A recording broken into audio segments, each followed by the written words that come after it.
Welcome to the Andrew D'Angelo podcast. Constant Constance. Each week, Andrew, renowned jazz saxophonist and brain cancer survivor, invites us to look at the many worlds of his guests, with conversations that cover all the arts, human resilience, a little bit of politics, and a lot of humour. You can't fail to have a fantastic time.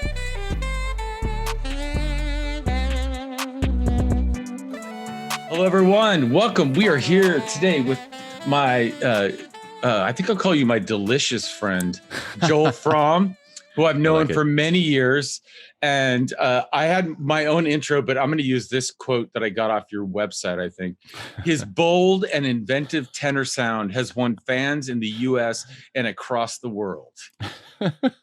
Man, how are you doing? It's been a long time. It has been a long time, man. It's really good to see you. Oh, it's got my glasses on. Shit. It's great to see you too. Yeah, I mean, crazy fucking times, of course, during COVID when this is being recorded, right? And what have you been doing? I know you did those. You were doing those weekly videos, I think, on Facebook and your website. And then that kind of petered off, or I don't know if you just wanted to stop or what that was about. No, I think it's still happening. I actually just put one. There's a new one up on the website. It's been, I've been trying to make it weekly, but it's been more like kind of every other week, I think, realistically. Because I've been getting kind of busy. I'm at my folks' place until I get this shot.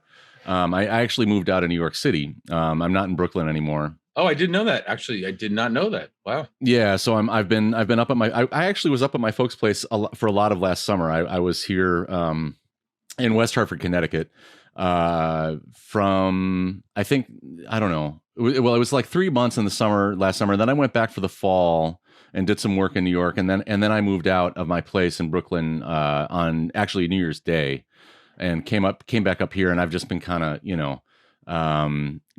doing my thing up here, teaching online and doing some master classes and stuff.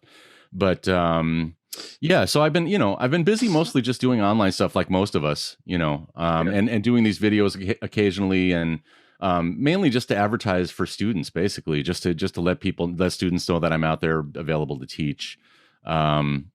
And been keeping myself busy, but keeping my busy, Izzy. So yeah, I've been doing that kind of stuff, and I started writing a book, which of course everyone says they're writing a book, but I actually really have started writing a book. I'm about 6 or 7 chapters in of doing like a sort of a musical autobiography / exercise book for jazz musicians, and it'll, hopefully it'll be somewhat interesting to people that are, familiar with the subject matter. And it's basically mostly about from the time I picked up the saxophone at age 13 through now.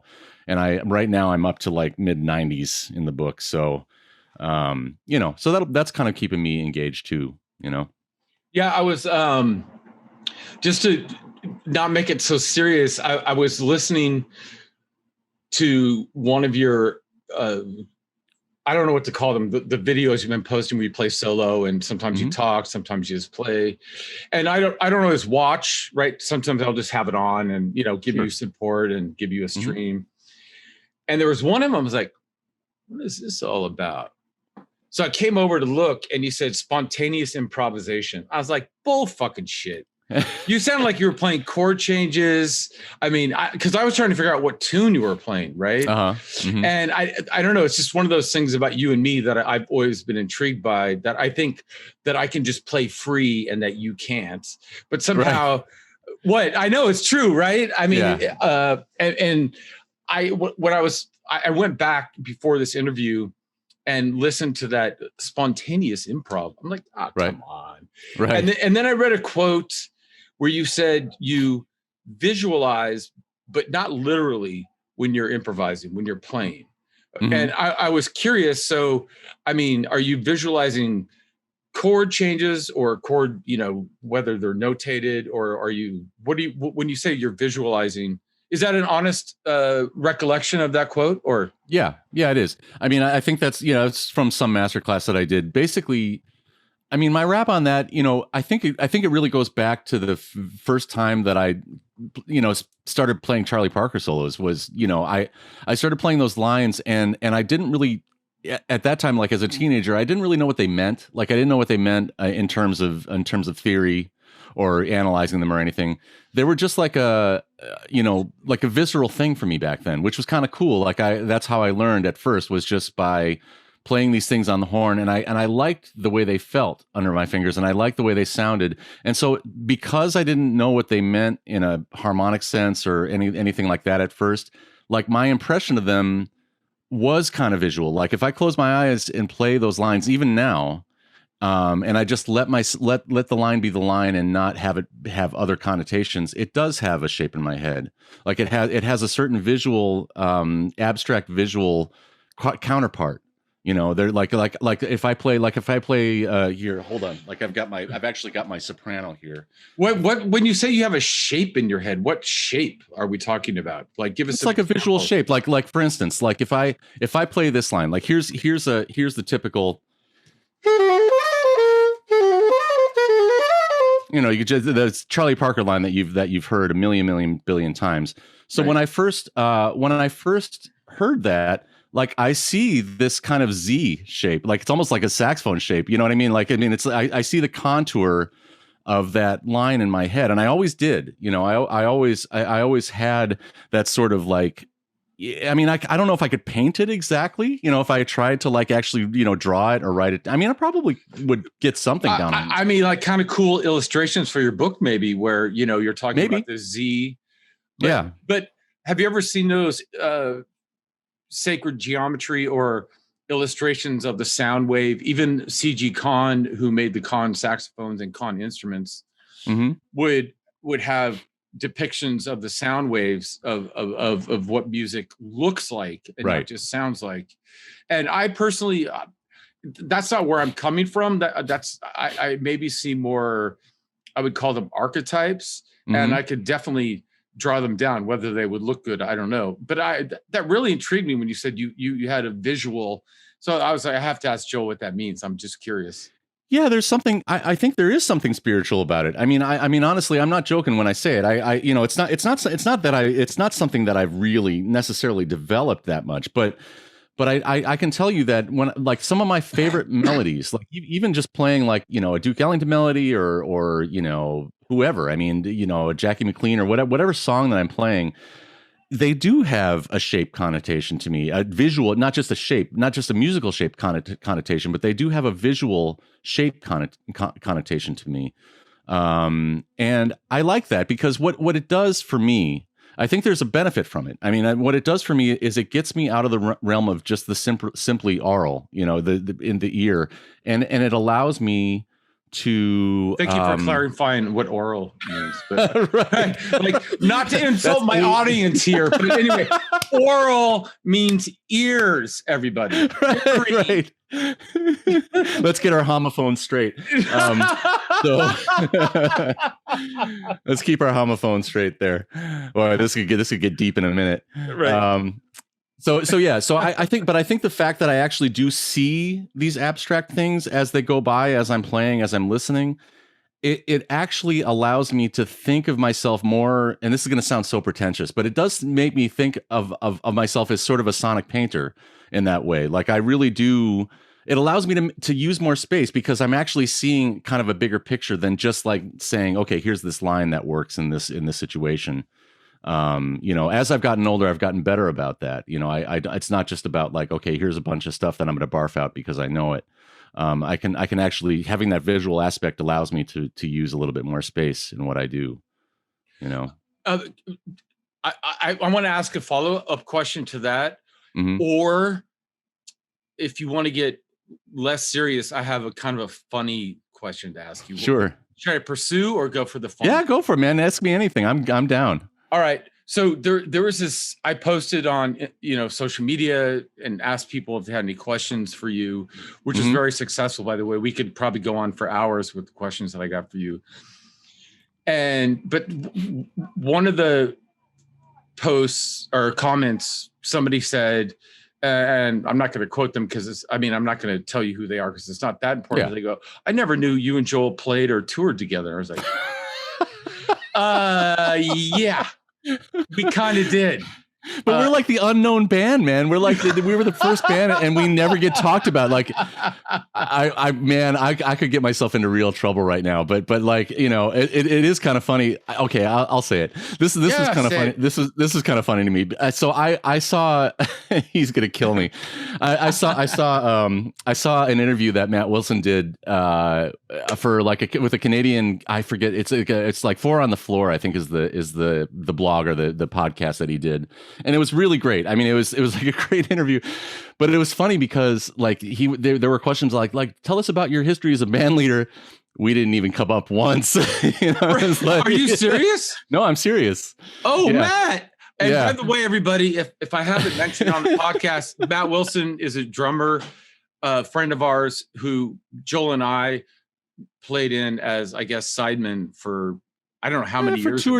I guess I was in the band for what, 2-3 years, maybe. I know. The thing was, I don't feel like, and that person who made that comment about, I didn't know you guys ever played together, understood that we were touring a lot. Yeah. And we were in vans and we were sharing hotel rooms at that time. Yep. And I remember that night that you were snoring so loud that, remember Chris Lightcap, the bass player, was like, he came in our room at like 2 a.m. He's like, I can't take it anymore, man. That's right. And he just like laid on the floor and Matt and I in our hotel room and was like, but we could hear you through the door. I mean, it was one of those Midwest hotels with the door in the middle of 2 rooms. No, I'm a terrible roommate. I'm the guy that you don't want to get. No, I am. I'm for sure. I'm the guy you don't want to get. I'm trying to paint a picture here of like, not only did we tour together, but we had the barn buster or barn burner. I can't remember exactly. the barn buster breakfast. That's what I ordered at like Cracker Barrel or wherever we were. And you know, you and I battling on stage because I think you felt as though I was being, you know, avant-garde and fighting for the freedom of, you know, humanity. And then I thought you were like too like the conservative. Yeah, conservative, you know. I mean, that's a horrible thing to say in this day and age. It's true. I didn't mean it like that. Right. But for me, what I missed when you left the band or however that happened was the yin and yang, there was this contrast, but I'm not sure either you or I got the chance to enjoy that because we were too busy being cranky about like, you're playing 2 in and I'm playing 2 out. Right.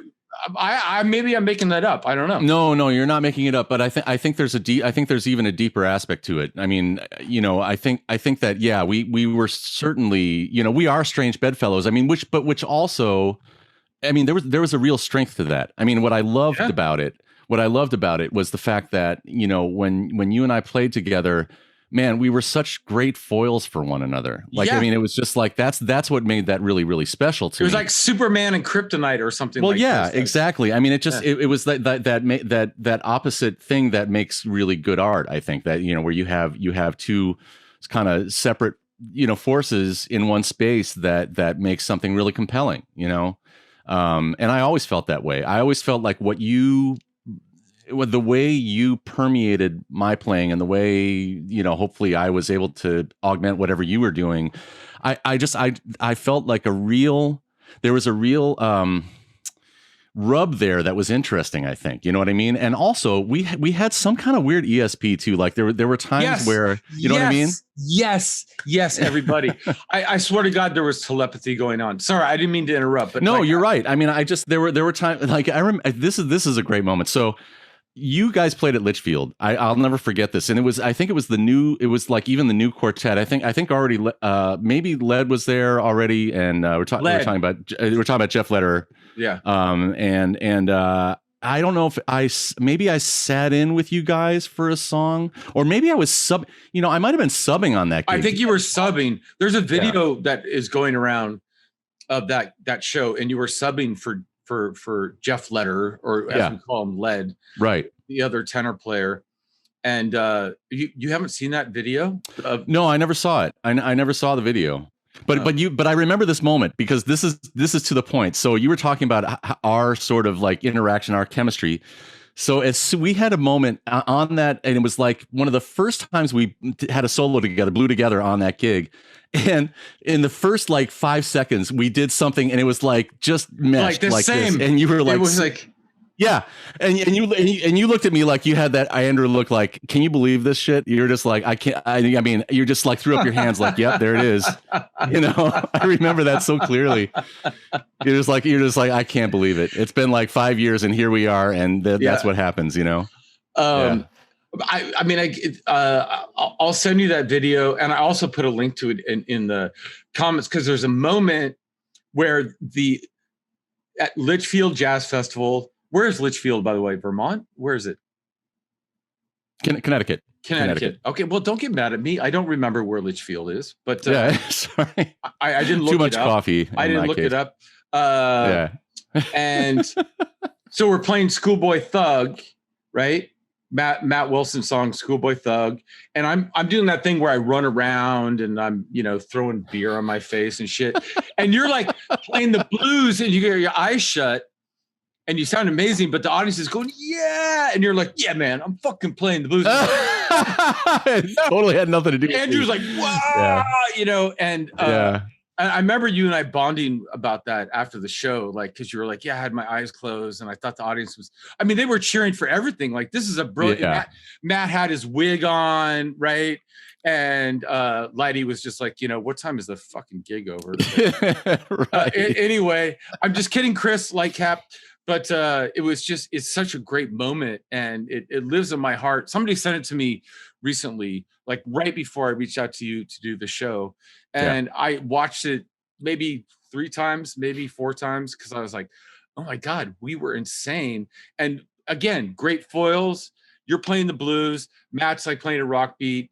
Lighty's like, let's get the fuck out of here. And I'm running around, jumping off stage. I was like, that was a great band. I'm thinking maybe when we're like, 65 or 70, people will go, oh, right. Right. Maybe so. It would be, I think it would be hard to recreate that, because we were at a certain time in our lives too. And it had that kind of energy. Like it had like a young energy to it too.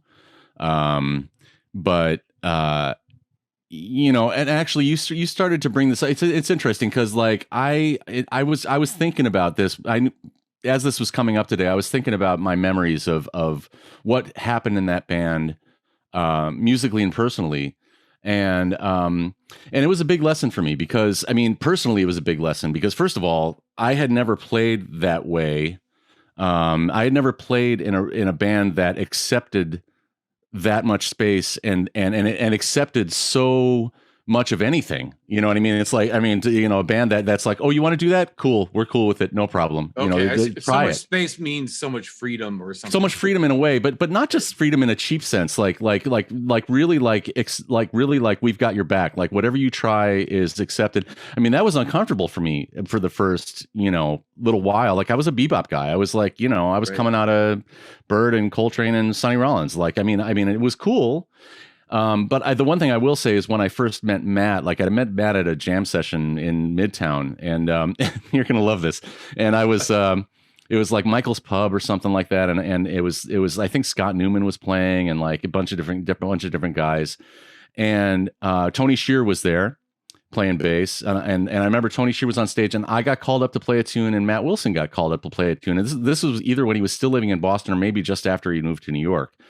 And, we got up there, and he's wearing this like little beret hat, whatever, and he sits down at the drums, and someone calls a tune, and we start playing. And really, from the very first, like as soon as I started playing my solo, I was like, this is like different than anything I've ever felt before. I just felt like this guy, whatever this guy is doing, like it's unfamiliar to me. I don't get it. But but there was something there that I really dug, And so I came off stage, and I went up to Tony Shear, and I was like, "Do you like Matt Wilson?" That's what I said. Like, "Do you like Matt Wilson's playing?" He's like, "Yeah, I love Matt Wilson's playing." Yeah. I said, "I think I love Matt Wilson too." That's what I said to Tony Shear, because it was almost like I wasn't sure if it was okay. I was like, "Is it okay that I like Matt Wilson?" I want to go back in that story, because there's something about Matt, and for those who are interested and those who are like just curious. Like it'd be like I don't know, in a song, if you just want to not play that bar of that song, Matt's like, okay, right, we won't play. And I mean, in the moment, it's as if you're making a film and like, I don't feel like doing that scene. I'm just going to skip to the next one. Matt's like, okay, fine. Yeah. I mean, I don't know. And that's just who I am. Because sometimes I space out and I'm like up in the ethers, like, you know, making my improv or my music. And so I might like not play that bar or that section. But I think you were a little more regimented, where you kind of had an idea that things went this way and they went. And this is not a criticism of you. It's just, that's the way I was. You're like this way and you do this. And then the next thing is this. But you also gave me permission to be the fuck off guy. And like Andrew, I'll just stay here in the form. And if you want to go out of the form and do your thing, as you said earlier before we started, you know, my shit's artistic. I made these lamps. I made these walls. They're beautiful, man. It's incredible. Thank you. But the thing is that you gave me this permission, even though, you know, you were kind of a dick, but so was I. So, you know, well, but you know, there's all that stuff around the gig that people don't see. Where we're driving in a van for 8 hours together, or you know, on a flight, and you know, things come up, and we're like, you know, you were kind of a not you, but you know, like you. Were I was, and actually, that's kind of what I was going to get to that a little bit. I mean, and I don't want to belabor this because it's like, you know, it gets to be. I don't want this to be just be therapy or something like that, but you know, that gig, you know, I lost that gig because I was a drag and because I was depressed too. You know, I'm trying to remember. I remember that the last gig I did was at One Step Down in DC. You were on that gig. You remember? And sorry, I don't. But you don't. Okay. Because I remember Matt had just written that tune, Lester, I think, for Lester Bowie. And we were playing it, and I was like, my head was not in that space, and something, I don't know, it was weird. Like I didn't realize really what I had, you know, I didn't realize how special that situation was, and I was looking for something else, and personally I was struggling, and you know, I really had like this dark thing going on where I you know, and Matt and I were not really communicating for a while, and it built up, and now when I look back on it, I see sort of like how narrow-minded I was about that situation, and also, you know, not realizing a good thing when I had it. You know what I mean? That happens sometimes, where you have a good thing and you're young and you're stupid and you don't realize that, oh, this is a good thing, I should hang on to it. And so, you know, I think that was a huge lesson for me. Losing that gig was a big lesson. And I talk to my students about it, and I tell them, look, you know, I was in this one situation where I was learning a ton.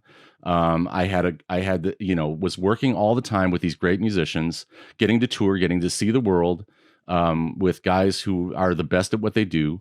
And I threw it, and I screwed up. You know, I screwed up, and I, you know, and it's, you know, it is a little sad to me, because I feel like, you know, Matt and I are friendly now, but it took a long time. You know, it took a long time to kind of mend those fences and repair that.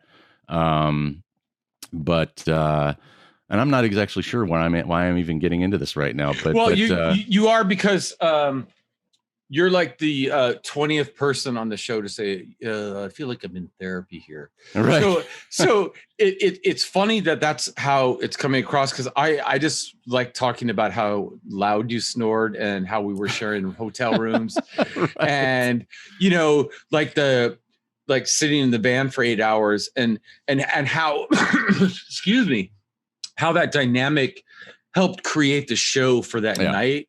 Yeah. And how, as much as you and I would butt heads, there would be these nights where, and forgive me if I offend anybody, but, you know, we'd be 3 sheets to the wind. Yeah. And nobody knows what I just said there, right? 3 sheets to the wind. What the fuck does that mean? We were drunk, and we were just laughing and giggling and having fun. And it was just, there was so much fun around all of it. Yeah. At the distress of, you know, the gig or the show, or like, all right, Matt's playing the same fucking solo he played last night and the night before. I don't know what else to do. So I'm just going to like kind of scream and run around because I don't really know what else to do. Yeah. And I don't know if you remember that night I transcribed your solo after you played your solo. Do you remember that? No, really? Yeah. And then I did my best to play exactly what you had just played. And I don't think you don't remember that. I don't think I nailed it, but I was just like, my God. I was like, I can play that because I can just remember what you played. Yeah. You know, whatever the fuck you were doing. Right. Sure. And you were a little cranky about it. But then again, at like 1 a.m, you know, there we are, you know, having a vermouth or whatever. Was this at Detour or something like that? Or? I don't know. I think you don't remember? I think it was on tour. Oh my God. I remember one infamous gig that I did with you where we were at that big dance hall ballroom, like 50s style ballroom that we played wherever it was, somewhere in the Midwest. You had to Matt find all those gigs, by the way. And Matt Wilson, by the way, we love you. This is not I hope it all comes out as love. How did you find those gigs? Yeah. He was indefatigable, man. I mean, he was untiring in his pursuit of being a leader. I mean, that's who he is. He's still like that, I think. You know, I mean, he's so driven in that way. I mean, I think he had to be driven in order to get those situations together, you know? Of course, Matt Wilson was driven, but I derailed you. You were talking about that ballroom gig, and of course I remember it. And I think I felt like I saw ghosts in that place, right? And I think you were even questioning me about that, but which is okay. I mean, this is what makes our relationship beautiful, by the way. Yeah. I'm like freaking out because my video person wants me to put the thing straighter. Is that close? Oh. It's good enough, right? It's fine. I look see you great. Right? Yeah, okay. You look good to me. Yeah, fuck her. Anyway, oh no, I'm gonna get canceled for saying that.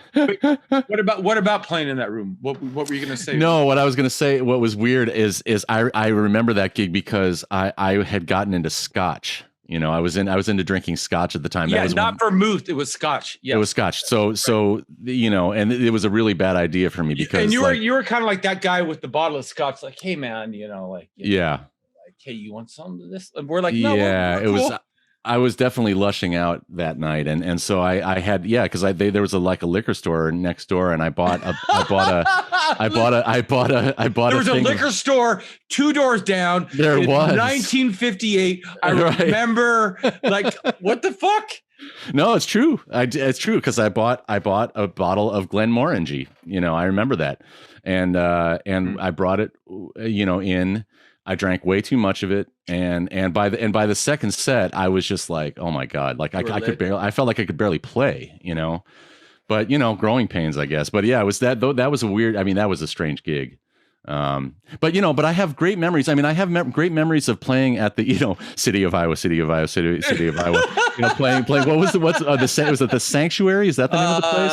Oh gosh, I'm sorry. Yeah, maybe that sounds right. But in Iowa City, I think it was not my forte remembering this stuff. I think it was. Matt would know. It was like I think the place name was the Sanctuary, and I remember we'd get up and march through the kitchen one night. Like we had like this little marching band thing. Got off stage and marched all around the club and through the kitchen, and Sun Ra style kind of, did a lot of stuff like that, like cool, funny shit. Another thing, I was at Black Hawk College. I remember Matt taking a drum solo, and part of his drum solo, he had this tiny little cymbal, and he put it on his finger, and he pretended it was like a UFO. He's like, no. I don't remember that. You don't remember that? Oh my God! I mean, that's just such classic stuff, man. That was when Yosuke, I think, was still in the band. Right, Yosuke Inoue, who is a bass player from Japan who played in the band when Joel and I were in it originally. And yeah, the antics that Matt was able to conjure. Do you remember? We were doing that masterclass, and you'll probably remember the place more than I remember the situation. So we're doing this masterclass, and this changed my life. So Matt, we're in the middle of a song. Matt's taking a drum solo, right? Yep. And he wasn't doing the UFO thing, but that's amazing. So he was doing something, and this professor just starts asking Matt a question, like, Matt, when you're, playing, do you think about, visualizations or whatever? And Matt just like incorporates it into a solo. Matt just keeps playing his solo. He's like, yeah, sometimes I think about that stuff, but we're in the middle of a song. I don't remember what song, but like, okay, right on. Yeah. Any other questions? And then he also asks a question, a student, and he's like, all right, yeah. Okay. and then we just finish the song. And we're like, thank you, ladies and gentlemen. It was amazing. And wow. You don't remember this? It just I vaguely do remember that. I don't remember which school it was at, but that's pretty funny though. The concept is amazing. Like, all right, somebody's gonna, talk during my set or whatever. Like, you just make it part of the show. Right. It's just like some guy with no sense of boundary whatsoever. Okay, it's my turn to ask a question now, even though you're playing this song. It's my turn now. All right. And to prove our point further, by the way, everybody, if you're watching this, I just had the vaccine and I'm having a really terrible reaction. And I almost canceled this interview. And so I'm coughing and sneezing. I'm doing my best to keep afloat here. Oh, man, I'm sorry. Drinking some seltzer and Which one did you get? I love that people are like, which one did you get, man? No, I'm just curious. I got the Pfizer, man. I'm gonna die before Pfizer? I'm gonna die before you, man. But it just made me so sick. And then my arm like swelled up and so that sucks. I hope I'm coming across okay and that I look okay. But it was like a little kind of a shoveling the barn for me today. Like, okay, I got to sweep this hay out of the way so I can talk to my friend Joel. But that's just one thing that I loved about Matt is just it was really hard to fluster him. Like anything that happened, whether we were in Europe, on a big gig or in the middle of the US, in Louisville on a small gig, anything that happened, Matt was just like, all right, that happened, right? Do you agree, or am I making? Yeah, no, I totally agree. It's something that changed my perception of music. Yeah, but I don't know. Anyway, sorry. No. You're making total sense. I mean, that's a great point. I think, I would say that. And, you made this point to me too. Like one of the things that I really got from you about touring, in addition to the great music that we played together, is I remember you guys had a thing, and maybe I don't know if it came from Boston, from either orchestra or where it came from, but like you had a thing like at the end of the tour, you buy the leader a gift.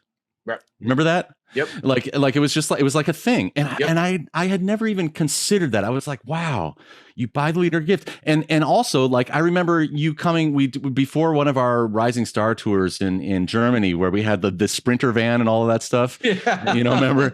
Yeah. And you came in and you had made t-shirts of the band with all of our pictures on the t-shirts, which is great. I mean, it was just like, you brought, and also like all the beautiful banners that you made, all the beautiful murals that you made for behind the band.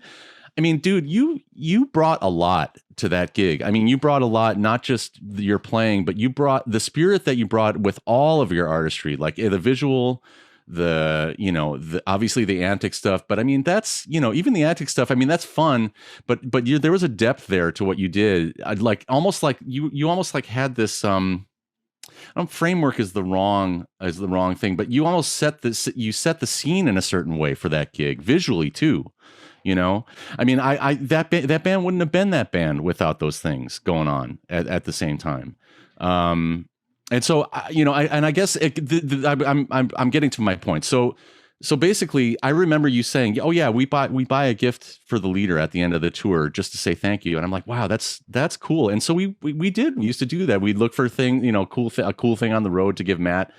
And I remember thinking about the fact that you did that, and you were kind of telling me in so many words, like, you know what, you should appreciate what's going on right now. I remember that. I actually said something like that. Well, not in so many words, but yeah, there were a couple times where your message was kind of clear, because like it was first of all, it was driving you nuts that Matt and I were kind of doing this at a certain point. You were butting heads a little bit. We were butting heads, and again, that was more on me than on Matt, but I think, what you said about Matt sort of being unperturbed by things, is really important because yes, I agree. I think that he's very musically unperturbed by things in the moment, or if he is, he doesn't let it show. He lets it slide.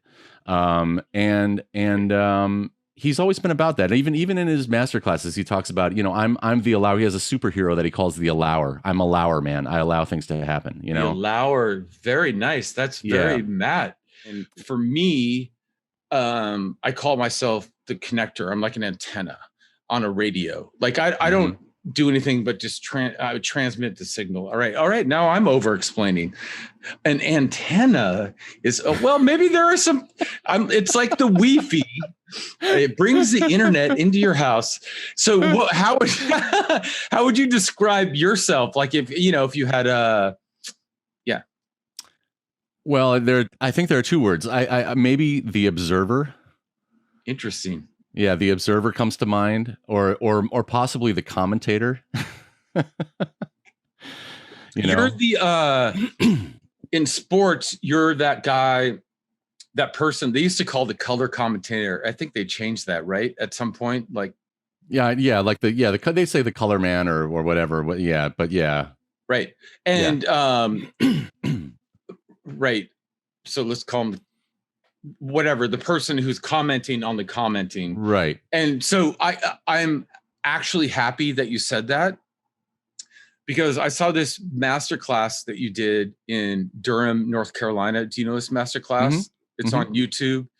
And I think you posted it, or maybe they did, maybe the school or No, it was one of the students had just a little iPhone and was kind of bootlegging it and put it up, which happens all the time. So yeah, it was not my doing. Anyway, somebody posted it so that I could see it, I think on Instagram or Facebook or something. And I don't know if it was you yourself or that student. Mm-hmm. And so you do this thing where you're like, I haven't seen Joel in a while. I watch a little bit of this shit. And I ended up watching, it's like an hour and a half, maybe not that long. I think it was hour and 27 minutes is the exact amount of time. Yeah. But I was just enthralled. And all you were doing, like somebody's like, how do you play giant steps? And you're like, and I was like, I don't really care about this shit. But somehow this guy is commentating on this stuff. Is that a word, commentating? I've been using that word a lot. Yeah. And I would go, I would go with that over your first. Over observer, you would say commentator? Because you weren't observing. Like, people were asking you really difficult questions. Is it a E sharp minor 7 on this, bridge of, whatever? Or is it the, D augmented 7 chord? And you're like, well, you could play this and it would be, this chord. And it's that's not observing. You're commentating on this experience. I don't know if you remember that. You were sitting. I know that feeling that maybe you had a show that night. So you're like, all right, you're working. So, and there's nothing wrong with that, but it was just, I don't know. I was just mesmerized. I sat through the whole thing. Wow. I had I have nicer headphones than this, and I was listening, and the sound wasn't that great, right? It was just an iPhone video. Right. Yeah. But your sound was great. Oh, thanks. And I just enjoyed it. So I would go with commentator. And I would just say that was something that, you would do or you do for me when we play together, manifesting that we get to play together at some point soon. I hope so. But especially when we were kids and, fuck all you in your 20s. We were kids. Joel and I played together when we were kids. Yeah, we did. And you would commentate on my playing. Yeah. But then I would do my best to channel, the music, right? I just antenna that shit. Like, come on, man, let's connect to a higher power, man. Yeah. And just like, go over here, go over there. It's all good. And Joel's like, I feel very uncomfortable with all this freedom, man. And for what? It was kind of like that. That's kind of why it worked, though. I think that's why it worked, Maybe somebody will sit down and listen to some of the music we made from those days and be like, oh yeah, they were kind of onto something. And Matt, as being the allower, was like, I will allow you both, and whoever else, Yosuke Inoue bass, Chris Lightcap, Jeff Leder, now Kirk Kanufke. Yep. I will allow you to be who you are, and maybe sometimes to his default, but I don't know, maybe. That's who he is. I mean, like it or leave it. I mean, I think that's great. And that's what's great about you too, man. I mean, not to blow smoke, but I'm attracted to artists and musicians who are unapologetic about what they do. Cause I'm often not, I've really, that's been my struggle all my life is to not be a chameleon and not, try and overfit into every situation and just like change myself for every other band leader that I work for. That's been my kind of cross to bear. But like, that's why I was always attracted to you and Matt. I mean, and in different ways, obviously the way you both do things is different. But I think what's kind of common there is you both really do have a vision for how you want to present your art and how you want to present your music. And that's, I don't know. I just think it was interesting. One of the reviews that we got that I'll always remember was like in the New York Observer or one of those little papers, that comes out. And we had a jazz review of one of our concerts, or no, I think it was the first record that we did, and they compared you and me to Nicolas Cage and Danny Aiello in the Cher movie Moonstruck. Yeah, right. Moonstruck. Man, who's who in that scenario, by the way? Oh, you're totally Nick Cage. Okay, all right. And I'm totally Danny Aiello. And if you watch that movie, it actually kind of makes a lot of sense, because Nicolas Cage is just this passionate, going off the cuff, he's like, I lost my hand, and Danny Aiello's at dinner with Cher. He's like, is this okay? Are you enjoying your steak? It's just like the guy actually kind of nailed it. When I look back on when it first came out, I was kind of pissed. I was like, oh man, I'm not just like the retiring milquetoast, guy, sideman. But I was just like, after a while, I looked at it, I was like, yeah, he nailed it. That's exactly right. Yeah. But the thing is that you would get the barn buster, which in the Midwest or wherever the fuck we were in Illinois or wherever, and it was like, those French hash browns that were frozen and just like thrown on the grill and all this shit. But then you would cut it up really neatly and eat really nicely. And it's like, all right, well, I mean, at least he's doing that part of it.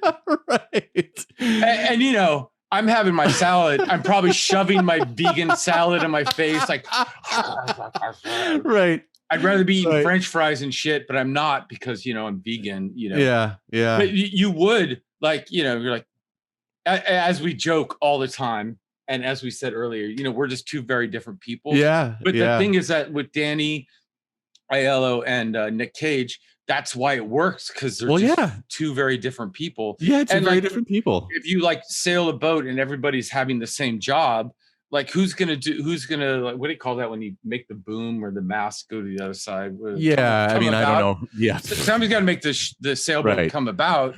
Right. If everybody's just down in the hole, cleaning, it's not going to work. It's not going to work. And there's just something about that absolutely I found fascinating about you and me working together. And I remember before COVID, so we're talking about 2019, I believe, and you and I ran into each other at Smalls. Do you remember that moment, just randomly at a bar?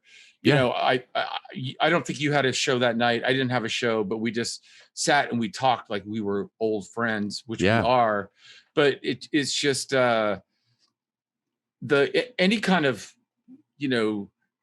tension or whatever the dynamic is at any moment when you're tired and on the road, just it didn't exist. We're like, oh man, how the fuck are you? How's Sam? How's your cat Sam that's meows in D flat, right? It's just like we're just all of a sudden we're just chatting about life. And I remember that night. That was a great night, actually. It was a really good night. Right. You sat in, I think, that night, right? I probably did. But it's funny that I don't really remember the music, but I remember talking to you. It was so fun. And then we went out, we had a cigarette or whatever. And we're just like, this is what New York is, man. It's like 2 a.m. or maybe even 3. I don't remember exactly, but I mean, that's why I moved to New York, was for those moments. I mean, when I was 21, I didn't think that when I was, 50,000 years old, I'd be having those same experiences. Right. But holy crap, man. like I still remember that night too. And I remember just sitting with you, and I didn't want it to end, but obviously, you know, I had just played a show. I think you did too. And then you wanted to sit in, and then I was like, I got to get back to Brooklyn, which is like an hour and a half thing. And, you know, we do age in some ways, but man, Joel, you're just a great guy. And I don't even know how to tell you that I have had those same moments where I'm like, God, I fucked that shit up. Like, why did we sabotage this amazing thing that we had? I don't know. I sabotaged in my own way. I quit. Like, I slammed the door in Matt's face. Yeah. And you think it was the opposite for you, if I'm correct. But sometimes I'm like, no. I did it in a very passive aggressive way. Like I was just vibing on the stand, but we weren't talking about it. But like, you know, but Matt was trying to be a band leader and also trying to have humor and entertainment on the stage. And I was just like, I turned to stone at a certain point on that gig. Like I was just like stoic, obviously showing in my face that I was not having a good time, but that was more because of personal issues than really the situation. So the way I left was more like, you know, I was on my way out because I sort of made my bed at a certain point in the way I was carrying myself in that band. You know what I mean? Like it didn't come to a head, and it's perfect because it was like slam is like right out front. Like here it is, I'm quitting. Bam. Like with me, it was like I did it in this roundabout way, which was and you know, and actually Matt, this is really so personal now, but it was what was really cool. Is Matt called me. I'll never forget it. Like you guys dropped me off. Like we drove back in the van, I think, and like dropped me off that night. And the next day, I was still living up on 123rd Street. Matt called me on my landline when I had a landline, right. And I picked up, and he was like, "Hey Joel," he's like, "I think your time is done in the band, right?" Like he was like that, you know. It was like super loving and friendly in a way. He was like, I think you're I hate to do this, but I think probably we have to move on from this, right? And I told him, I was like, yeah, I understand. It was like there was no real animosity. There was no animosity whatsoever. Right. That's the amazing thing is that when we talked, it was really so gentle. And we moved on, and it took me a couple years to really realize that how much I regretted losing that gig for me personally. But I mean, I really have to, you know, I have to hand it to Matt, because just even that way, even when you talked about him dealing with situations that maybe are uncomfortable, he had a way with me of making that actually really kind of easy, you know? Right. Which is great. I mean, there was never, even though we had a lack of communication at a certain point, at that moment was really, I thought, very gentle on his part, you know? But doesn't that fold into what we were what I was talking about with that professor who just started asking Matt questions while I was taking a solo during our show? Yeah. That Matt, as the allower, is like, all right, you know, Joel, if you want to move on, then move on. Yeah. And it's okay. And you're like, don't you want to be mad at me? He's like, not really. I mean, if you want to move on, then just do it. And let's stop, you know, whatever. Like we can make judgments here, like what was going on. And you made your statement. But that's one of the things that I you know, to fold it into, you know, to stay being the connector and the antenna, to fold it into all of music, those uptight moments when somebody's trying to control the situation in the moment, not before it, not like a rehearsal, not a meeting where we're talking about the music, which musicians don't really do, you know, where you're in the moment and you're trying to control it. And Matt's just like, yeah, well, if it's going to go there, it's going to go there. And like, Joel, if you need to move on, then move on. Yeah. What? I mean, I think that's what it was at that time. I mean, that's just, you know, you can't change the past, and that's where I was. You know, that's the person that I was at that moment. It's the person that Matt was at that moment, and you know, and I think and in a way, maybe that was the way the framework of that period of time was supposed to, the arc of what we did. That's when it was supposed to end for me. That was my end time for whatever reason, you know, even if it was my fault, which it was my fault, but you know, maybe that's what it was meant to be, you know, maybe that's just the way it was, a life lesson for me. And maybe that's when it was meant to end, you know? Right. Do you are you into astrology or anything like that? I like it. I don't know. I mean, I don't know enough about it. I like it when someone knows about it and does my chart and all that kind of stuff. But I mean, it's interesting to me. I mean, do you read your horoscopes and stuff? Yeah. Oh, yeah. Mm-hmm. Right. So today you're Scorpio, if I remember correctly, right? Yep. Mm-hmm. And so am I, which is also interesting for anybody who's into astrology and listens to my show. And I'm actually going to have an astrologer on, but I had a human design person on my show, which is very similar. What is human design? Maybe I won't go into it. Maybe people can watch that episode with Peter Roth. I'll check it out on my own. Where he talks about human design. It involves the I Ching and your chakras. Oh, wow. And cool. Also astrology. But our horoscope for today is that we both wanted to cancel this conversation. And really? Yeah. But or postpone it, not cancel it, but just postpone it, that we weren't feeling it. And well, maybe we read different horoscopes, but maybe I'm proving a point that, maybe it's a little bit like, wonky, and maybe sometimes we're not in the mood to do stuff, but we have to do it. I don't know. I mean, it was just one of those things where I was like, I have to read my horoscope because there's just a lot going on in my life. I guess unmusically related, but not really, because with people who are 100 years old, when you're dealing with them, it's just like, this is going to fold into my artistic life on some level at some point. Mm-hmm. And I can't separate the two. Right. And I'm trying to find a read because I got to do this online thing. And I don't know about you, but I feel like finding the right setup for an online show with my microphone is different than doing a live show or maybe an outdoor gig like Litchfield. Do you agree or no? Well, I think I used to agree more. I think I was more that guy like you. Well, you remember, man, like I think even when I was in the band with you, I was probably totally flipped out on equipment and reeds and all that kind of stuff, right? Yeah. Pretty much. So preach, man. Tell your people what. Well, so this is the thing. So especially coming from, I don't know if you ever had a lesson with John Purcell back in the day. Did you ever have a lesson with John Purcell? I did not get to study with John Purcell. No. Okay. So if any people that don't know who John Purcell is, he was kind of, for a bunch of years, he was kind of my saxophone sound guru, if you want to call it that. I mean, that's probably the best way I could put it. And he was that way for a lot of people, David Sanborn and different people. But and it was really a mixed bag. It was and I don't want to make this too long, but he got me so into sort of the physics of the sound of the saxophone, and is this vibrating correctly?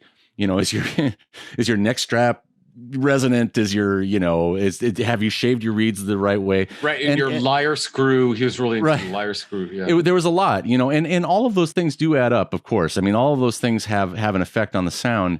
In my case, it sort of led to me being, because I tend to be a neurotic kind of like a obsessive guy to begin with, and so it definitely fed into that.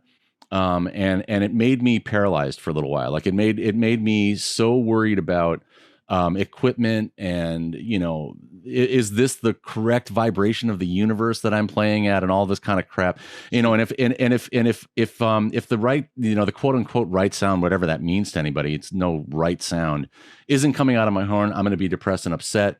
I was in that headspace for a long, long time. So I'm literally now at age 51, I'm finally to the point where I can put on a reed and I just don't give a crap anymore. Like, I don't care. Like, right. I put on a reed now. I mean, of course I give a crap to the extent that if things aren't coming out, I mean, if it feels like, notes, I can't play notes that come out, then I'm like, oh, that's a drag. But other than that, I've really gotten to the point where I would say 85 to 90%, I just don't care about whether the reed is great. I had this experience, and we were on tour, and I think my luggage got lost, and my boxes of reeds were in my luggage. Mm-hmm. And I was for those who don't know, when you're on tour, I mean, you're playing hard every night, and I had this reed that was just like so old, and I had no choice. I asked a student to. It was a Kurt Rosenwinkel gig, and Nasheed Waits and Eric. Was it Rivas. Orange then Blue? Was it that band? No, Kurt Rosenwinkel. No. Yeah, it wasn't he? Which band? No, Human Feel. I'm thinking of. No, it wasn't Human Feel. Orange and Blue. It wasn't either one of those. You just lost like 8,000 people or 8 million people. Like, what the fuck are you talking about? I know. I'm sorry. No, but anyway, so I had to use this really old reed that I had been playing on. I mean, whatever. And after the show, man, who came up to me? I mean, a couple of famous saxophone players and Kurt and Nasheed and Eric. And everybody's like, holy shit, man, you sound fucking amazing. I was like, yeah, this reed. I was like playing like a paper towel on my mouthpiece. Yeah. But they didn't. People don't fucking know. They don't know. Yeah. And we spent hours, looking for a reed. This is why I asked you this question, because I didn't want to put it in your mouth. Yeah. I wanted to see what you had to react to. Yeah. Yeah. Where I was like, is it worth it to try to find the right reed for the right moment? Nobody fucking knows. They just want us. Yeah. They want us. That's right. Yeah. And that's what I love. And by the way, for those of you who go and watch that Joel Frahm masterclass at in Durham, North Carolina. Yeah. There's just something about it. You know how you get those magic moments in the studio or on a show or when you're on tour, you just have these magic moments. And for me, that masterclass, I mean, I think there's like 20, 30K views on that masterclass. And it's just, I don't know. I love those moments. And I went back and listen to, do you ever listen to us with the Matt Wilson Quartet? Do you ever listen to? Oh yeah, actually I do on occasion. The record that I hadn't heard in a while, and Matt always likes, he always brings up this one soprano solo that I took on Boo Boo's birthday. Right. And that's on Smile, I think. And I hadn't listened to Smile, like the entire record, in years. Like it had been a long time, but he brought it up a while ago. And I was like, you know what? I'm gonna put that record on. And I put it on. Man, it sounds great. It sounds so good. Nice. It really does. Both of those records do. Both Going Once, Going Twice, and Smile. I think I only made 2 with the band, with you and the band. Up until like more to the Remembrance records and stuff like the retro records or whatever. Right, exactly. Where everyone was coming together. But like right.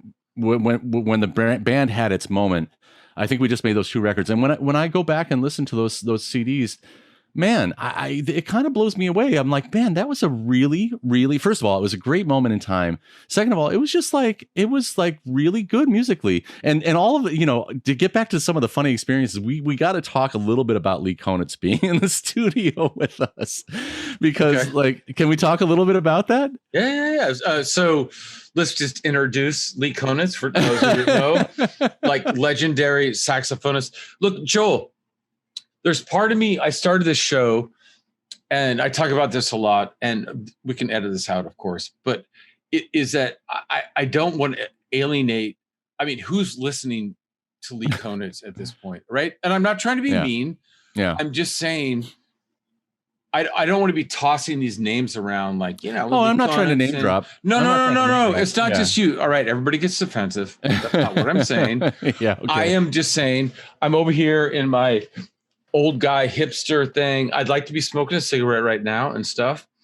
And, with my little artsy fartsy set. And I'm just like, don't we push people away enough with talking about, reeds and gear and, if you don't know how to play giant steps, you're nobody. Right. But who the fuck cares about this shit? Yeah. No, you're right.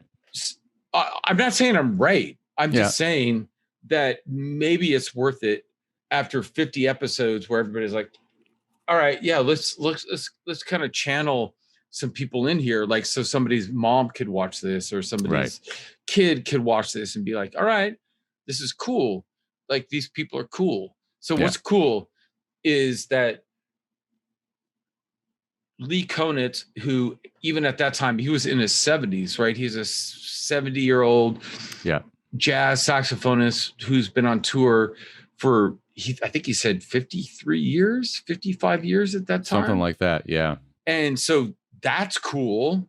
And then we're in the studio with him, and he's being a total cunt. I mean, he was just being, oh, right, you can't say that anymore. He's been a total dick, right?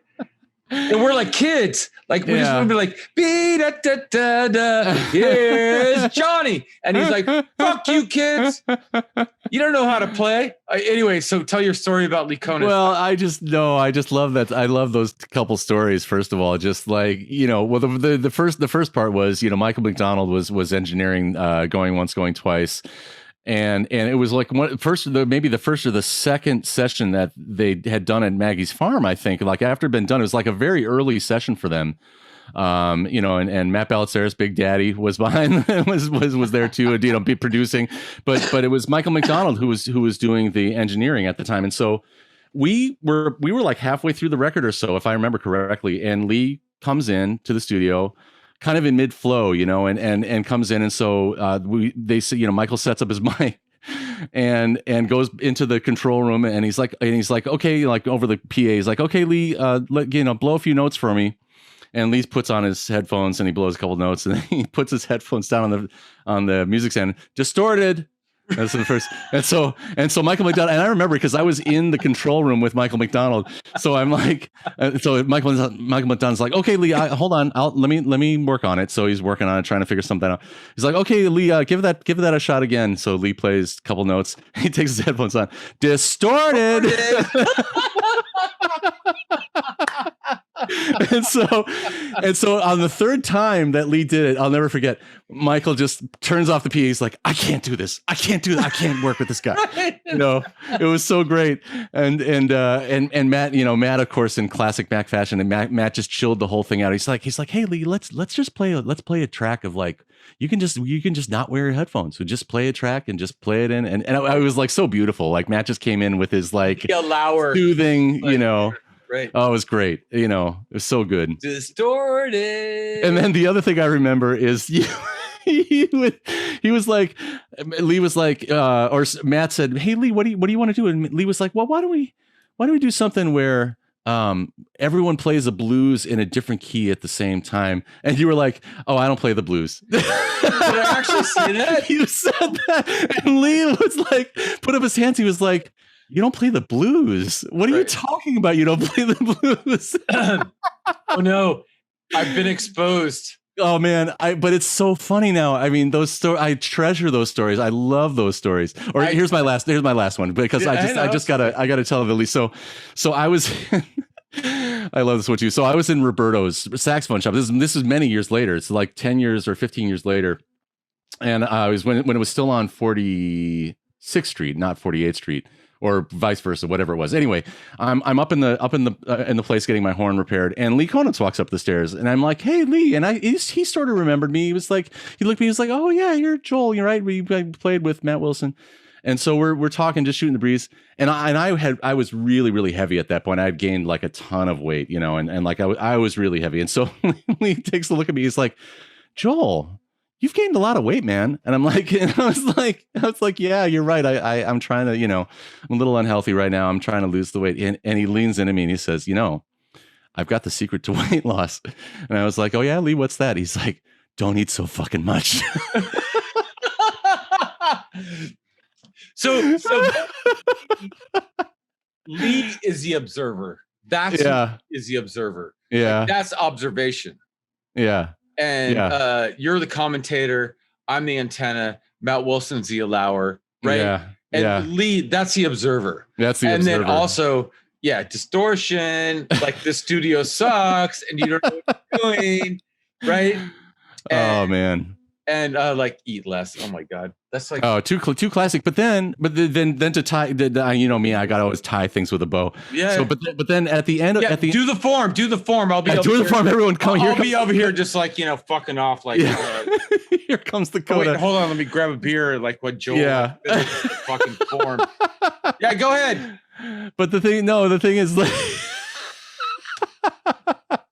Yes, man, Andrew, it's just like a gig. It's just the same stuff. It's just the same all over again. So finish your story. No, all I was going to say is when you listen back to those takes, like when you listen to the stuff that we actually did with Lee, Land of Lincoln, and all those, like the free takes that we did, it works really beautifully. Like even with all of that weirdness, like the actual music that came out of it is just lovely. I mean, I think it's great. You know, like the communication is really interesting. I agree. You know, I mean, it's just, I don't know. It makes for me, it makes for really great memories. I just love that those memories are just like not all sort of just boring and, you know, oh yeah, it was a nice session. Well, who cares about that? Yeah, you know? but that's one of the things that I like to talk about is that it's everything that's around it. It's not the session, it's not the gig, it's not the, I guess, masterclass or whatever. It's everything that happens around it that makes that moment interesting. It's not this conversation with Joe Frahm and Andrew D'Angelo in 2021. It's everything that fucking happened around it. And then, of course, people have their limitations of, you know, as to what they can talk about because, excuse me, we've all been in compromising. Only drag about drinking seltzer water is it makes you burp. But it's like,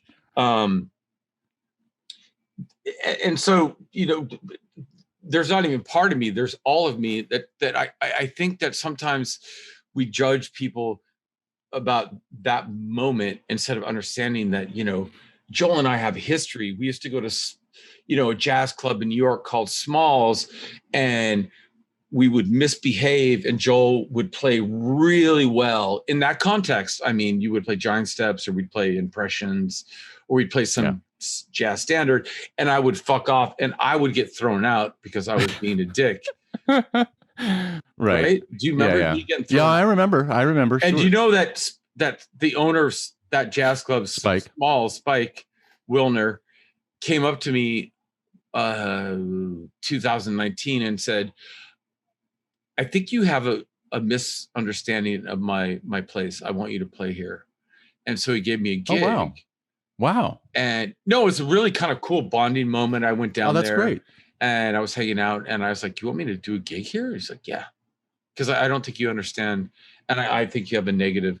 But then I heard stories of things that I did and said when I was down there. But I don't really understand why we're still playing jazz standards from like 1939. I don't really get it. So that's just me. But you know, yeah. What? I mean, I still like it, but that's the, you know, that's why we work together. You know. Yeah. But who? I mean, I just made a standards record, and I'm just like, why did I do it? I mean, who are we playing this music for? I mean, who is it? Well, for? But I think the trappings of it, though, if you look at it from a standpoint of like, okay, yeah, it's a standards record, and yes, those songs have a place in history, and they certainly, you know, occupy their place in history, and that time is certainly passed in its way. But if you look at it, just the way I look at it is, if I look at it as music, like for instance, like I wish Dewey Redman was still alive, for instance, you know what I mean? Right. And you know, if Dewey Redman were alive right now and he wanted to say, you know, hey guys, I want to play Satin Doll. You know what I mean? Which is like super overplayed, you know, and it's like been done a million billion times. But wouldn't you love to hear Dewey Redman play Satin Doll just one more time? I would, but who else? I don't know. I think I would actually give the benefit of the doubt to even like I don't want to say uneducated. That's a terrible thing to say, but like an uninitiated, that's the better way. An uninitiated listener that didn't know anything about jazz. Like I think I have faith that actually if a performance does something with that material that's compelling, I think that rules the day. Like regardless of whether it's a standard or not. I was talking to this young Norwegian boy who I've known for many years the other day, and he had a birthday. He turned 26. He's 26 now, and I asked him the same question. It was not on the show. It was just a random phone call, and I just wanted to wish him a happy birthday on WhatsApp or whatever. And I asked him, you know, what's the point of this like shooby dooby dooby and like this jazz standards? And he goes, then it just sounds kind of cool, man. We just like it, right? Yeah. And he has no like vested interest, he has no Bitcoin or whatever, or NFT and like this thing. He's just like, it's just kind of cool. Yeah. Like watching you people do that or hearing you people Well, I think that's the answer. I think it's a perfect answer, man. No, you gave the answer. I just reinforce the answer. Yeah. Because that's what you said. And I just said, look, I just talked to this boy in Norway and he's like, yeah, well, it's kind of cool. That's why we like it. Yeah. What? Yeah, that's honest. That's honest. I know. I totally agree. I think that's beautiful. That's a great response. Bill Evans, not Bill Evans, the saxophone player, but Bill Evans, the piano player. I remember he did an interview with somebody and they asked him, do you care, or something like to the effect, do you care what other musicians think of your playing? Or if you ask someone's opinion about your playing, do you want like the musician's take? And he said, no, not really, because I'm a musician and I already know what they're going to say. And he's like, I would rather have the layman's take on what I do because they're going to hear something that I don't hear. You know what I mean? Their impression of what I'm doing is going to be something that wouldn't necessarily occur to me because I'm a musician. I love that. I think that's really great. I mean, I think that if we look at it in those terms, then it becomes much more of a communal experience. I mean, it's not just like we're in our ivory tower as musicians making music for each other. I think that's the danger is that a lot of times you see jazz musicians just, trying to impress each other and making kind of stuff that, is maybe interesting to, guys at Berkeley, but not really interesting to like the, people at large, right. And only interesting to people that even know what Berkeley is. Right. Okay. So I had this thought and this question I wanted to ask you, and this story I wanted to tell you, but it involves talking about myself. So I don't know if you're okay with that. Yeah, of course, man. So I think it was 2 or 3 days ago. Somebody sent me a text or a DM, whatever you kids call it these days. Crazy kids. Right. Somebody sent me what do you call that when you send a naked photo of yourself? A sext? A sext? Yeah. No, I think that's even out now. I think there's even another name. Oh, really? It's something else? But anyway, not a musician, dude, sends me a message. Wherever, pick your thing, wherever the fuck he sent it to me. And says, I can't even listen to your song, I Love You. Do you know that song of mine? It doesn't matter if you don't, but I wrote a song called I Love You when I was having. Oh, no, I don't know. I don't know if I know that particular one. Fair enough. Oh, yeah. No, actually, I do know that one. Yeah, I remember hearing you play that. I do know that one. All right. Fair enough. Anyway, it doesn't matter. And he says, I can't even listen to that song because it's like your, what do you call it? Your Mona Lisa. He's a visual artist. And he said I had to look him up on the Instagram. Mm-hmm. It's like some kind of high art. He goes, I can't passively listen to it. And it just fucks me up in this most beautiful way. And I was like, finally, somebody outside of understanding that I wrote this, all this like orchestration and arrangement, got all these people together and like the studio, like outside of all that, he's just like, I can't, it's just, I can only listen to it when I can really sit down and focus on it. Yeah. And it made my fucking day. Yeah. I've been sick from this COVID vaccine. And I just sat there and I smoked a joint. And I was like, oh my God. And by the way, I think maybe I had a little tobacco with a little weed in it, but it's okay. I'm just very strange. But it's just like, it really, really, really made my day. Yeah, I was like, it affected you. Somebody got this. that is outside of my wheelhouse, man. Like somebody understood what the fuck I was doing. Yeah. Like with Matt Wilson, with his whole like, yeah, you got a question for me? I'm taking a solo, by the way, but go ahead. What do you want to know? It's good. Everything's cool. And I just it just made me feel good, and it made me hope that I'm showing people, my friends and my colleagues, and saying, we're real people too. And sometimes, I mean, we do jack off. Sometimes I do shit just because I know, Robbie Coltrane's in the room, or Joel Fromm's in the room, or, Orrin Evans or whoever. Yeah. And sometimes I do stuff for them. I'm like, check this shit out. And they're like, it's kind of fucking badass. Or they might criticize me.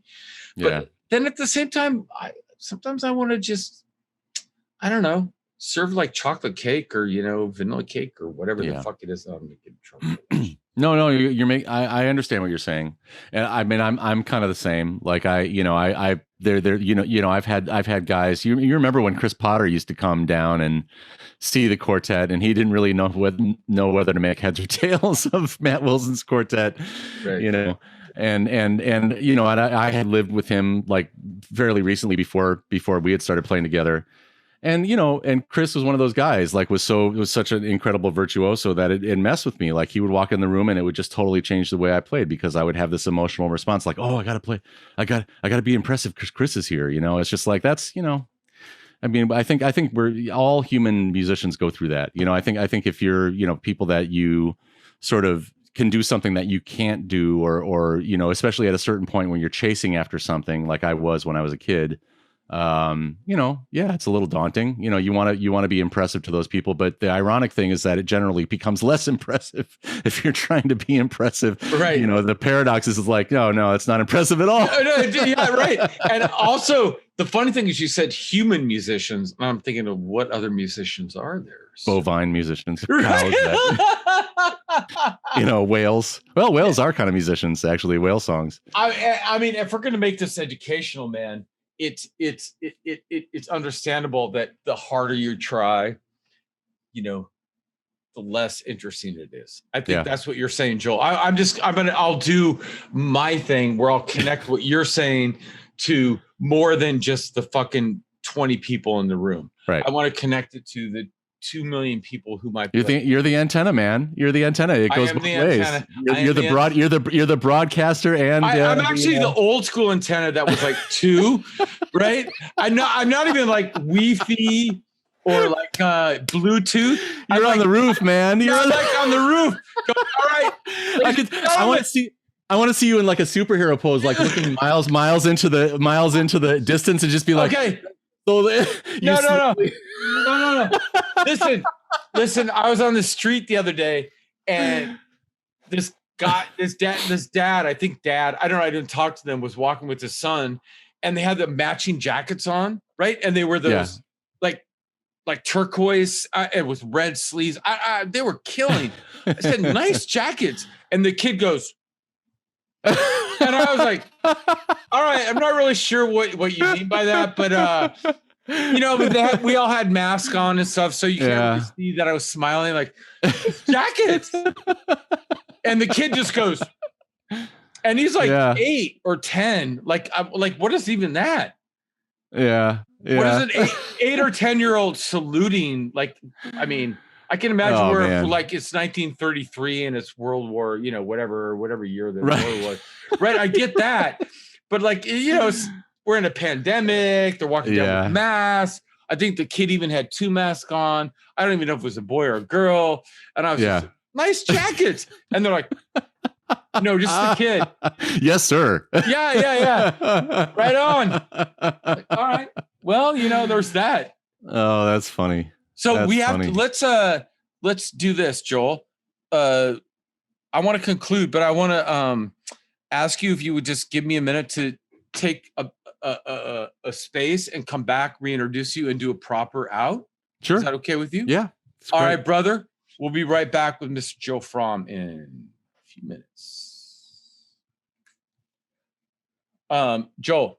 Man, this is great, man. I love it. It's very fun. Yeah. And I'm that photo is from Ferrara, apparently. Oh, is that? Yeah, I knew it was from Italy. I wasn't sure which club. From Francesco's club. Yeah, man, I love that. I love that place. Yeah, you were playing with Omar Avital. Like, right. Take it out with like something random like that, or yeah, sure. Did your parents? Was it your parents we had dinner with Carlo, my ex-boyfriend? Yes, we could go that direction. That's direction. Whatever, man. I'm down. However you want to. However you want. I'm cool to wrap it up. However you want to wrap it up. No, don't do that. I'm sorry. Well, I don't know, man. I don't know. It's it's your show. I have no idea. Right. I don't know. I really don't know.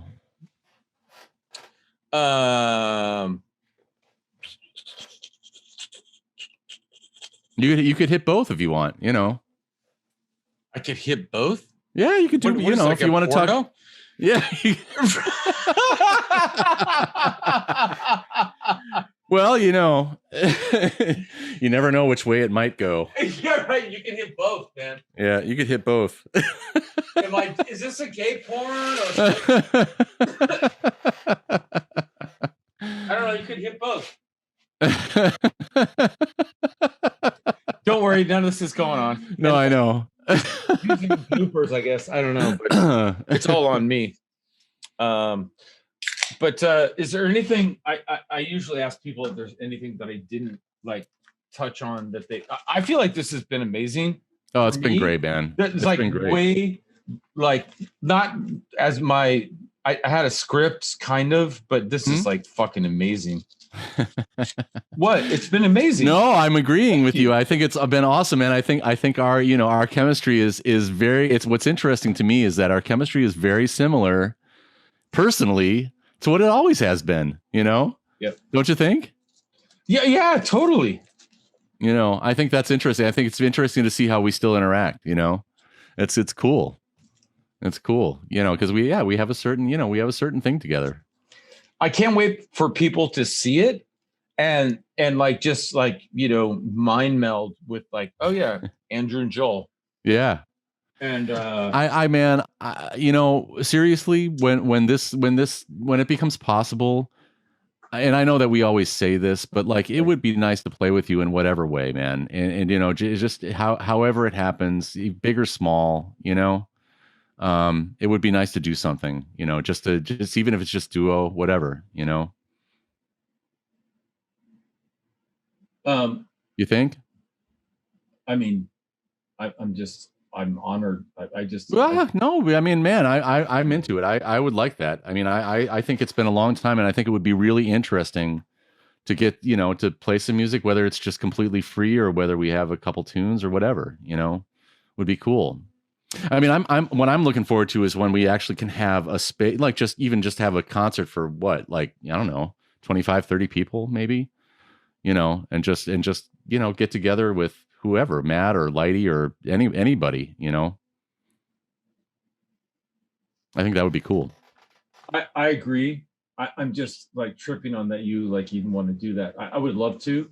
And yeah. I don't know what tunes you'd want to play, but like I don't know. We wouldn't even have to play tunes. We could just we could make it totally free. We could, I could write a little something for the two of us, I mean, I've actually been writing more these days, which has been good, Yeah. So I think it'd be cool. We could play Big Butt. Oh my God. You remember that song? Yeah. Oh, I love Big Butt, man. You play mostly I think you play bass clarinet on that, right? I do play bass clarinet, yeah. Yeah. Ba-doo doo doo ba-doo ba-doo doo wheel ya doo doo doo doo. Love that. Which was the one? Was that the chart that you wrote where it says improve here? Yes. Okay. All right. Okay, I'll shut up. No, it's not bad, but you're not great at like acting, so those moments will be lost. So, great at acting?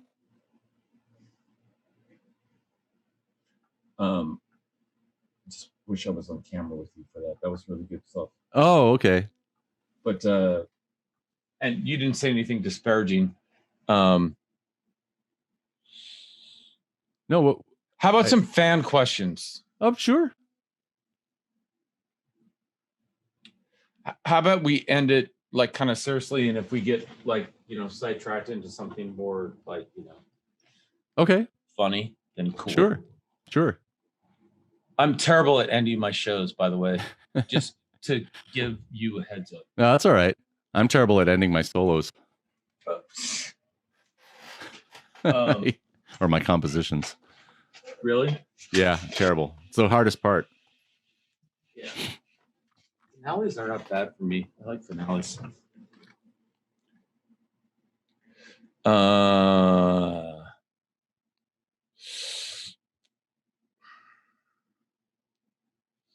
Okay. Let me just bring us back in, Joel. Okay. Mm-hmm. Mm-hmm.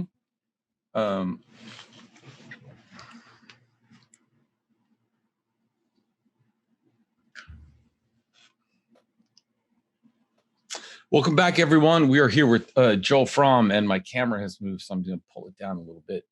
And we are going to ask Joel a few questions from the gallery. Do you know Javier Ramirez? Do you know who that is? I mean, maybe. I'm so bad with names, though. Terrible. Yeah, I'm terrible too.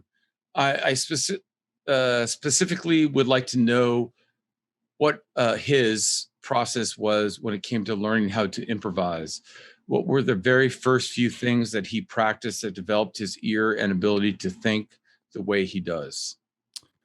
Well, I mean, that's a huge, you know, that's a huge question that I can't really, answer. It's a rabbit hole, really. Yeah. I mean, if you want if I can give like sort of the dime store answer, I mean, I would say that, the big thing for me initially was I fell in love with the music first. Like I had friends that were into it. I had friends that were listening to Charlie Parker and Sonny Rollins and Miles Davis. And on my 16th birthday, I was in the big band in high school, and all those kids got together and bought me like 6 jazz records, you know, of those kind of cats, you know, Phil Woods and Art Blakey and those kind of people. And first of all, I was really blown away by that gesture of like, you know, teenage kids actually thinking enough of me to go out to the record store and buy me these records that they thought were important. So yeah, I mean, my process began because I just fell in love with that music, and I wanted to know how it was done. You know, when I first heard Coltrane, I remember my teacher dropped the needle on The Night Has 1,000 Eyes on Coltrane Sound, and as soon as I heard the first 2 notes, I was sold. I was like, man, this is unbelievable. Who is this guy, John Coltrane? I need to know what that is, you know. So I think, you know, for me, even more than like the technical aspect of like, okay, I did this, and this, which I did, you know, I transcribed solos, I memorized things, but really it was the process of falling in love with the music and just listening to stuff and being like, man, I could listen to Miles Davis play this melody over and over and over again and not get tired of it for like an hour, you know, which I used to do, you know. So I just would fall in love with these things. And as a result of falling in love with them, I wanted to learn how to speak that language, which I sort of did, you know. I think you did. And it's amazing. You were talking about gesture, because Adrian Chabla, who was on my show and is an amazing young composer, asked a question to you. Could you ask him, being you, Joel, the smallest gesture he's ever witnessed or experienced or done that has meant the most to him? Thanks. Well, that's certainly one. I mean, I don't consider that one that small, but I'm trying to think. I mean, there's a lot of little ones, you know. I mean, I think even the thing that I said before about the way Matt let me go in the band. I mean, that was a small gesture, but really, even though it was a necessary gesture, it was still a gesture of kindness, you know. I mean, it was still a gesture of being gentle and kind in a moment that was probably, you know, it was a little bit difficult, at least. You know, I mean, it wasn't like life and death, but I mean, you know, that was hard because I mean, that was at the end of the end of an important time, a creative time for me, and I guess for all of us, but especially for me in the sense that I was going to be the end of my time in the band, and to have to have someone come and facilitate that, you know, have Matt facilitate it in the way that he did, very gently with me. I mean, I appreciate those little things, you know. I appreciate that when I look back on that I can look at it in a positive light and not like, oh, that was acrimonious, because it wasn't, you know. So I think the way that I've been treated by different people, or even just like, you know, people coming up to me, either peers or not peers, just that I'll get little messages from people on either Facebook or whatever, just saying, hey, like there was a guy in not Nigeria, there's a guy in Africa, I forget which country, guitar player, and I was looking at my Facebook whatever messenger that I check not very often, and this thing came through, and he's like, hey, I'm from I think he's from Mozambique. I'm a guitar player from Mozambique, and I love the way you play. It's just like, man, wow, that's really cool. I mean, it's just those kind of little things when they happen actually really, really do mean a lot. Or when students get back to me like, oh, I really, I started doing this thing and it really worked for me. Whatever it is. I mean, there's a lot of little moments like that make this worthwhile, So, that being said, let's read a few more of these, because these are small gestures where people reached out and wanted to ask you questions. Mm-hmm. And there's LaRue Nicholson, who is just, I would guess, a new friend of mine. Ask him about that humongous sound he's got, exclamation point. And I don't know. I think that's a small gesture where the word humongous is just saying, Joel's got this huge sound, right? What? Why are you laughing? No, it's just funny because it's so sexual. I mean, it's like, oh my God, he's got a humongous sound. Yeah, I mean, I guess, the sound thing, that's evolved too, and again, that could be like a long question. I went through the thing with John Purcell that I was talking about in college, where it was all about sound, like to the exclusion of everything else for a long time, where, I was so concerned with sound and all of the physical exercises and all the stuff that went along into getting a big sound or a beautiful sound, whatever you want to call it. But, as the years have gone on, like I've really realized that searching for some, perfect, beautiful sound can be a trap.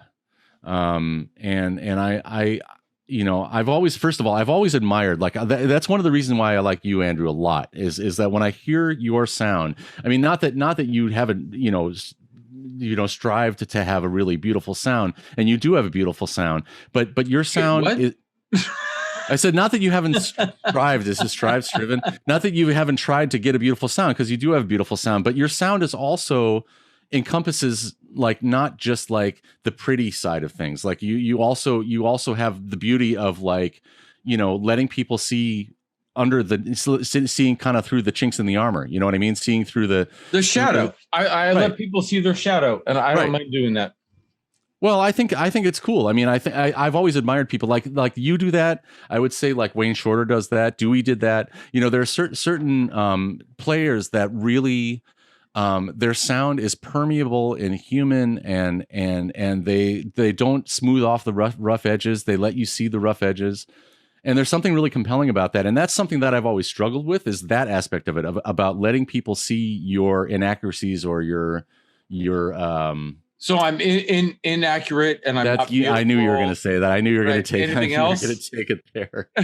That's not what I'm trying to say. I know. So, but for instance, like I one of my first records that I ever had was Ready for Freddy, which is Freddie Hubbard with Wayne Shorter, and it's pretty young Wayne Shorter on that, and his sound is super funky on that. I mean, it's just like you can tell he has some weird ass read on it, and it's just like he's kind of squawking through things. But it's like, and when I first got it, I hated it because I was way into Mike Brecker, and I was like, I wanted everything to be clean and like virtuosic and I heard Wayne Shorter on that record, and I was just like, why did he hire this guy? That's when I first thought when I first heard the Ready for Freddy, because Freddy's like so, everything in its right place and so strong, and then you hear Wayne, and it's just like, bah! It's just like this weird thing that comes out, and then over the years, as I listened to that record over and over again, my favorite thing became Wayne Shorter on that record. And I was like, what happened there? And I realized that it's because it's not how I am. Like I always have an attraction to the people that are the opposite of me. And so when I hear Wayne Shorter, I hear someone that really is truly willing to let it all hang out, to let you see, behind the curtain, And so now when I think about sound, this is like a very convoluted way to answer that question. But when I think about sound, I really try and think about sound less as its own entity, but more as like the the means or the medium through which ideas get put forward. You know, it's like a medium. It's like I think if you think too much about sound and like, oh, am I making a pleasing sound? That can become vapid or like meaningless really quickly. But if you think about what you're trying to say through your sound, and your sound is more of a conduit instead of a thing unto itself, like an antenna. Yeah, like an antenna. Well, yeah, like a broadcaster. Right. I mean, your horn is a broadcaster. I mean, you're such a good example of that, man. I mean, you still playing the con? Yep. Yeah, man. You put the con in your mouth, and that thing is like a direct electrical circuit from your mouth and your idea and your heart and your soul. Like it's like immediate. I mean, that's the thing. That's what's so great about it, and it's like unapologetically immediate. Like there's no real break between the two. You know, I have a great, or what I think is a great anecdote about that is when I got my con saxophone, New Wonder 2 transitional from 1933 in 1995 or 96, and I bought it. And like 3 days later, you and I made a record. I don't know if it was Smile, or Going Once, Going Twice. I don't remember what record it was. Mm-hmm. And we were driving out to Maggie's farm to record the record. And you looked at me, you're like, "You gonna play that horn?" And I was like, really "Yeah." Say that? Yeah. And I was like, "Why not?" And you're like, I wouldn't, you know, I mean, I would like, I think you said something. Oh, what a dork I was. I can't believe I said that to you. It's a total thing. Oh my God. And I was like, why wouldn't I play it? And you're like, because maybe you should like learn the horn first. And I was like, yeah. Oh, really? That's such a presumptuous thing to say. Well, but don't quote me exactly here. I'm having fun. Yeah. But the reality is you did say something like that. Because before that, I played a brand new horn, like a Yamaha. I remember you played a Yamaha. Yeah. And you're like, you're not going to play that on the record. I was like, yeah, why not? And I can't believe I said that to you, man. No, yes, you can. You can believe it. I'm just looking back. You can believe it. Grin at me.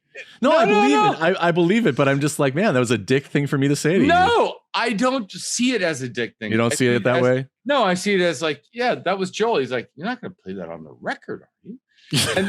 and then afterwards, you're like, you sounded really fucking good. And I was like, yeah, I just, you know, it doesn't really matter to me.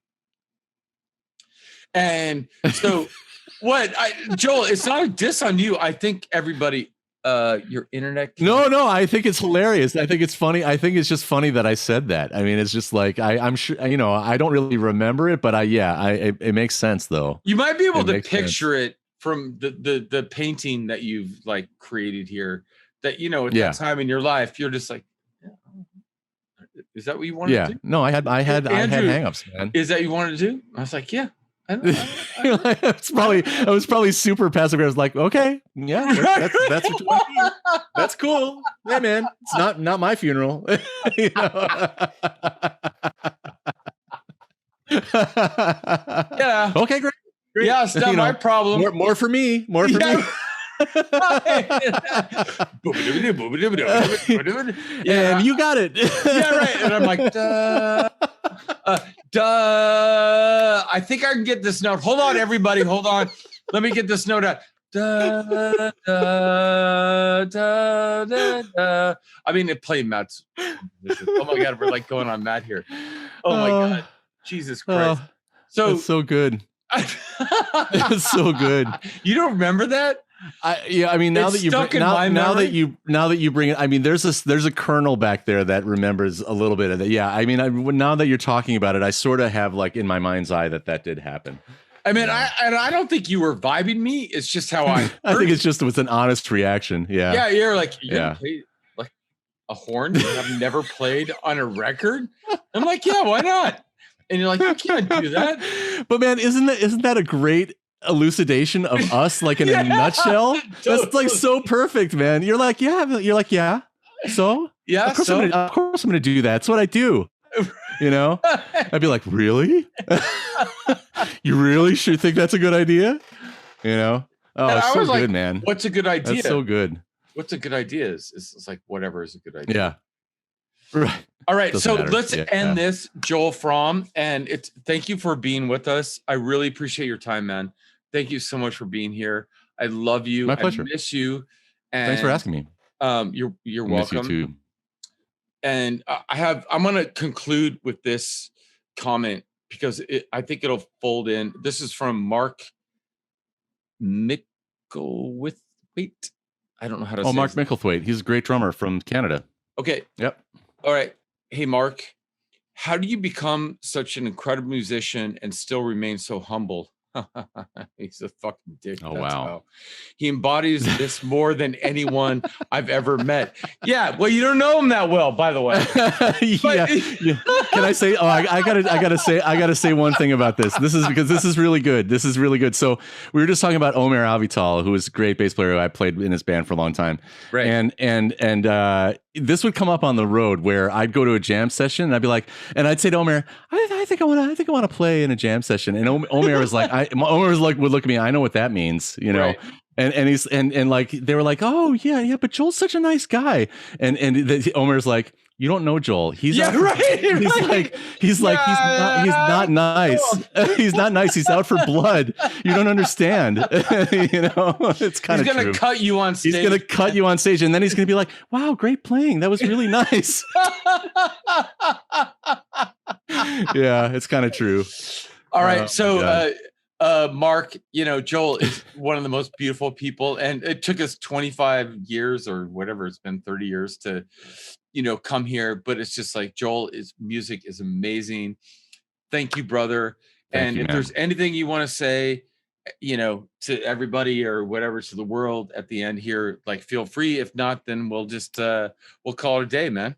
No, all I want to say is thank you, Andrew, and because you're an important part of my life. You're an important part of my personal life and musical life, and I'm really grateful that we're still in touch and still friends, and I'm really happy that you asked me to do this. Thank you, and making me emotional, Joel. I'm kind of keeping it in between the lines here, right? Like I did good. I'm doing good here. I got this format, right? Yeah, it's great. Like, are you impressed with my? I'm kind of playing the changes here a little bit, you know. Well, I'm impressed, and I'm curious to see some of the other podcasts actually. Some of them went off the rails, but you know, it's all right. Whatever happens, but it's like I'm really doing my best to conform to society and be like, all right, I'm going to do this, but because I want everybody to know how amazing my friends are, and even some people I don't even know that well. Like like these are amazing people.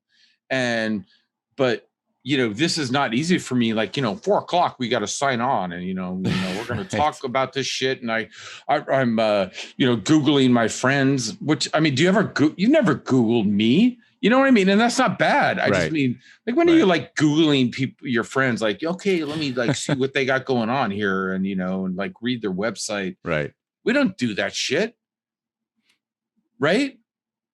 Yeah, generally not. Yeah, now this is the shitty ending. As I said, this is my problem. And my video editor will cut it out.